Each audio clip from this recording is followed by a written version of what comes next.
welcome back to my channel. I hope you're all doing well out there. And today we're going to do a deep dive on the brand new Wolfman. But before we get into it, do me a favor, like, comment, and subscribe. Join me here. I greatly would appreciate that. Yes, Wolfman is written and directed by Leigh Whannell, and it was just dropped on Friday, the 17th of January. It's an hour and 43 minutes long, had a budget of $25 million, and it was rated R.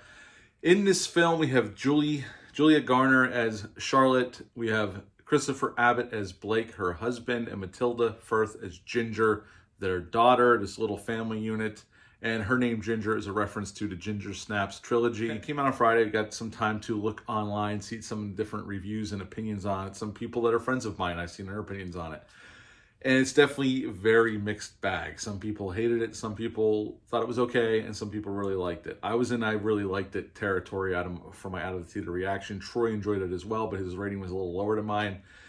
And I understand everybody's opinion on this one. It's definitely it's one of those movies where it's either going to work for you or it's not.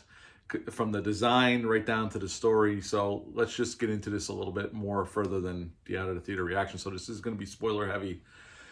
Right in the beginning of the film, we're introduced to a young Blake and his father. They live out, his father's very much a survivalist, a prepper. They live out in the middle of nowhere. They have this farmland out in the middle of the mountains of Oregon. And his father is strict with him. He expects discipline and him to listen to his father. And they go out hunting this morning, and they're carrying weapons.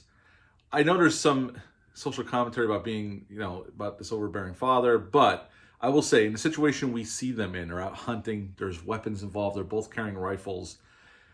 His father is a little tough on him, but rightfully so in this situation. They're carrying rifles with live ammunition, they're hunting. You got to respect, first of all, the wilderness and the weapon you're carrying. So, yeah, his father comes off as tough on him, but considering the circumstances we find him in, maybe a little bit over more than I would be, but you have to be very disciplined under those situations. And they have an encounter with this beast in the woods, and they set it up right with this text right before the movie starts, as the credits are rolling, about this, legend of this beast and all this going on. And, it's kind of like this urban legend that's been handed down, and even Blake's father is aware of it. And when they see it and they have this encounter, they hide in this deer blind, and the monster this beast goes away and leaves them alone. But that night, Blake overhears his father talking to one of his friends on the CB radio. The voice on the radio that his father's talking to is actually Leigh Whannell playing that character, that voice on the radio. And he tells his friend, I saw it. We had an encounter with it, and I want to kill it or hunt it down.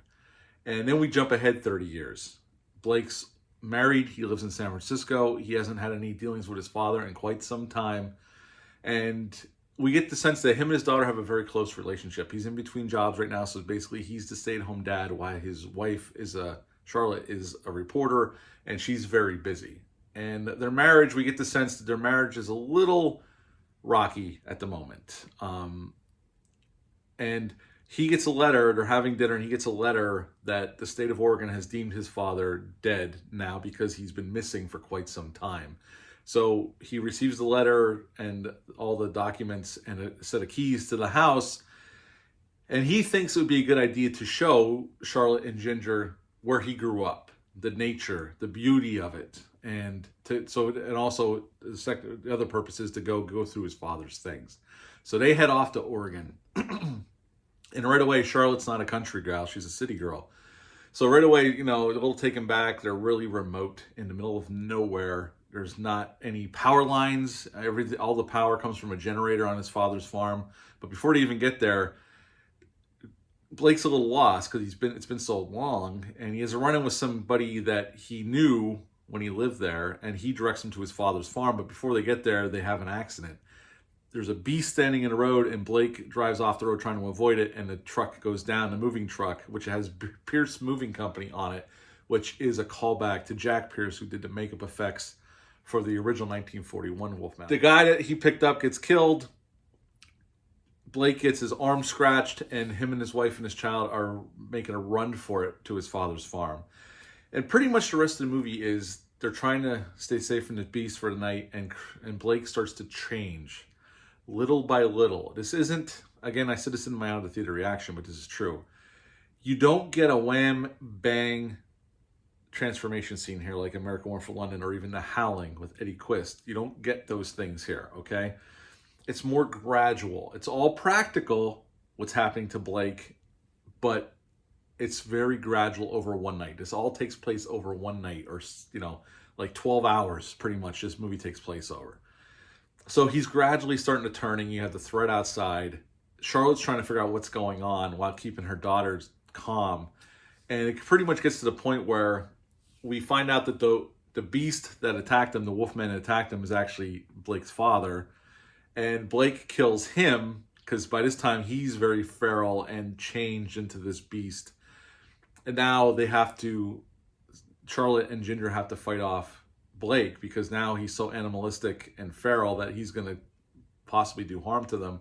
And they find themselves in the same situation Blake and his father found themselves in the beginning of the film, in this deer blind. Basically, you could tell he's still enough there where he doesn't want to attack his wife and his kid.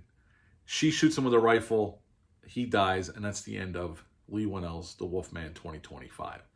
So what did I like about this film? Okay, I thought the acting was really well done. I thought Christopher Abbott did a really nice job as Blake, or our Wolfman. It's very tragic what happens to him. He loves his family, he loves his daughter, and he's just trying to protect them. He gets scratched by this beast, and he slowly starts to turn. And I like what Leigh Whannell does here with the camera. He does a really nice job here directing this film. The camera, showing it from his point of view as he's changing, and he can't understand what they're saying, but his vision, the way he sees things now that he's turning into this beast, is really cool and really well done. I really liked what they did with what Leigh Whannell did to show that side of him, what he's sensing. His senses are heightened now, his hearing and his smell and all these things. Leigh Whannell definitely treats this more like a disease than a curse in this film. And they even bring that up right in the beginning of the film. And it's also an allegory, father's trying to protect their daughters. He says several times to his daughter, it's my job to protect you. And then basically that gets passed off to Charlotte, who doesn't have as good of a relationship with Ginger as Blake does. And then when Blake's no longer to take care of her, Charlotte says, I'll always be here for you. So it's always that security we try to give our children. Okay, at least that's what I took out of it. And the disease aspect is an interesting angle to take instead of the curse aspect. And the makeup does not look like, I said in my out of the theater, does not look like the 1941 or the 2010 remake version. This is very more subdued and subtle. And it does look more like a disease than a Wolfman. He doesn't even look like a Wolfman, at least to me. I mean, but taking it in the context of the film, it worked for me. It's a big swing for Leigh Whannell to go this route, considering everybody has an affinity for the original design and even the 2010 Rick Baker makeup. And people think, I love my werewolf movies too, like American Werewolf, The Howling, Dog Soldiers, stuff like that. And this is definitely a swing in the other direction. It's definitely something we haven't seen before given in a werewolf film, especially one called Wolfman. So I can see why people have a problem with the makeup. It definitely looks nothing like anything you've seen before. Except for, I would say, when he's starting to change, there was points during his transformation. And they do show transformation parts, like his fingernails growing, his chest contorting, and it's really well done. And again, it's all practical and it looks great. They didn't use any CGI on the monsters themselves. There was a little CGI used other places, but for the most part, it's a practical movie, and I like my practical effects. But again, you don't get that badass transformation scene. The transformation scene looks cool, but you get it slowly over time. And the pace, I know people had a problem with the pacing. The pace was not an issue for me. I guess I was invested enough in the family dynamic and Christopher himself that I was okay with it taking its time. We do get some Wolfman action and Wolfman on Wolfman action, like Blake taking on his father. And they do treat that like a big reveal, although I pretty much figured that was his dad, that was the beast the whole time. But they kind of treat it like this big reveal. I don't know if it was meant to be, but they kind of comes off that way. That didn't quite work because I knew the whole time it was his dad. Even without seeing that tattoo on his arm, I kind of figured it was his old man running around as the beast, since they hadn't seen him in so long. And his dad was very capable of taking care of himself. I figured he probably got himself scratched and he turned into it. But the makeup effects are, and there is some carnage candy here. There is some gore, definitely. This is not, they don't hold back, and it doesn't come often, but when it does happen, you do see blood and flesh torn away. You do see some some Carnage candy, definitely. Is this my favorite iteration of the Wolfman? No. Is it my favorite werewolf movie? No. But I think Leigh Whannell does a nice job of bringing something new to it. And I think, I can see why people don't like it. I honestly can. I can see why it's divisive for sure because of the design by itself. And it's a very simple, contained story. Again, like I said in my out-of-theater reaction, we're only in a couple of locations. We had the city parts. They shot this in New Zealand, but supposedly they're living in San Francisco. Although they caught San Francisco pretty good. I'm not going to go in deep into that, but just a brief scene on the streets, I was like, yeah, it's pretty much what San Francisco looks like now. And then we're at the farmhouse and then this road in the woods and some forest stuff, and that's it. So it's very minimalistic in terms of setting the sets. The sets that they do have are really well done and are well shot and well lit. And I would say it's a very good-looking movie, and Leigh Whannell brings some of those nice dynamic shots to it in certain aspects of the film. So I dug it more than I thought I would, because I started hearing some rumblings before I went to see it. I tried to stay away from spoilers. I saw a few reviews. My good buddy Phil from the Spook House podcast was very middle of the road on it. And look, everybody has their own opinion. Movies hit differently for other people. This one worked for me better than I thought. It really did. And even Troy enjoyed it. He didn't enjoy it quite as much as I did. He wishes there was more action, and he had problems with the pacing. But for me, I didn't have a problem with it, honestly. It worked fine on me. I didn't hate it. The design itself, in the context of the movie, is fine. I thought it was well done for what they were going for. Again, does he look like a werewolf? I don't think so. Not in the least. Now, during his I was getting to this earlier. During his transformation, though, I noticed, and I don't know if this was on purpose, but I remember the howling when some of the werewolves, especially towards the end, are going, like, when it's discovered it's all a colony of werewolves. And Karen's standing there with her friend with the rifle, and they start changing slowly. There was a couple moments where Blake's makeup, or Christopher Abbott's makeup, looked like some of the werewolves going through a transformation into Howling. Now, obviously, his full makeup does look nothing like the werewolves from the Howling. I'm just saying there was certain parts of his transformation that reminded me of some of the designs from the transformation at the end of the Howling when they're all starting to transform around them. I thought that's what came to mind right away. It just kind of looked like that. Now, originally, Ryan Gosling was attached to this film to play the main character. But he was attached with another director, and it took forever to get going, and Ryan Gosling dropped out, but he stayed on as a producer of this film.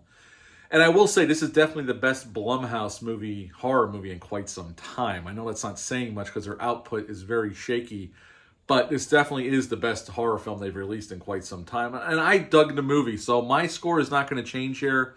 I'm going to give it an 8.5 out of 10, like I did in my out-of-the-theater reaction.